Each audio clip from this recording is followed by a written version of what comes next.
I will not do that again. Hey, Pete, Roger again. I had my first experience with a customer giving DoorDash the wrong address. I got to the address, which was a Domino pizza place inside a Walmart. It was about 10 miles away from me. I asked for the customer and a coworker, and she left an hour earlier. Then I called her, and she said she didn't know how the wrong address was given. She wanted me to go to her home a few miles away. This is a classic scam, by the way. She said she tried to call me, but I don't answer the phone while driving due to state law. This sounded suspicious to me, so I said she would have to call customer support. Customer support called me back and gave me the new address, minus the lot number in a mobile home park. They said it was okay, and if I delivered it to the correct address, I would get an extra $2. I said okay. I texted her for the lot number and delivered it.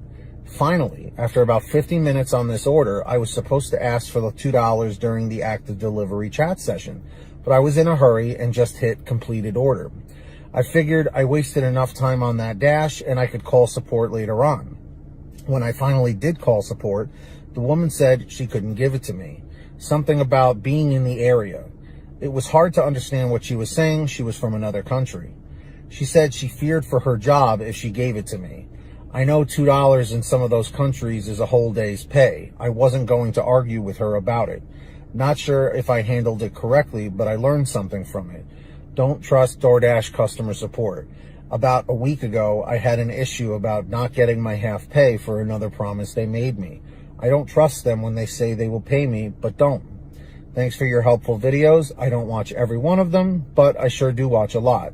Thanks from Roger, roving reporting Roger, but you probably knew that, or probably already knew that. Hey, so Roger, first off, as I always say, I'm sorry you had to go through that. That's incredibly frustrating, even if it's $1, you know what I mean? If something's promised to you, it's promised to you, especially if it's somebody official at DoorDash. Now, these DoorDash customer support reps are not the most knowledgeable. Half the time, as we know, they're reading from a script. But with that being said, when someone official, and they are official if they're at DoorDash of sorts, even though they're through a call-in center, if someone tells you they're going to pay you something, they should, And when the second person said, oh, I fear for my job if I give you the $2, what I'm thinking is they may have gone through a situation where they were, in a similar situation, and maybe a manager saw them give money to a driver or a dasher, and they were like, what the heck are you doing? So in my opinion, Roger, I think you handled it okay. I'm sorry you didn't get the money. I don't understand why they were only able to give you the money when it was during the active delivery as opposed to right after. So I don't know, but I'll tell you this much. It should absolutely be an eye-opener in the future that if you're ever in a predicament or a situation again, if you are rushing, it may be helpful to take a minute or two just to talk to the chat support and say, can you send over the money now? Just so that there's not this discrepancy in the future.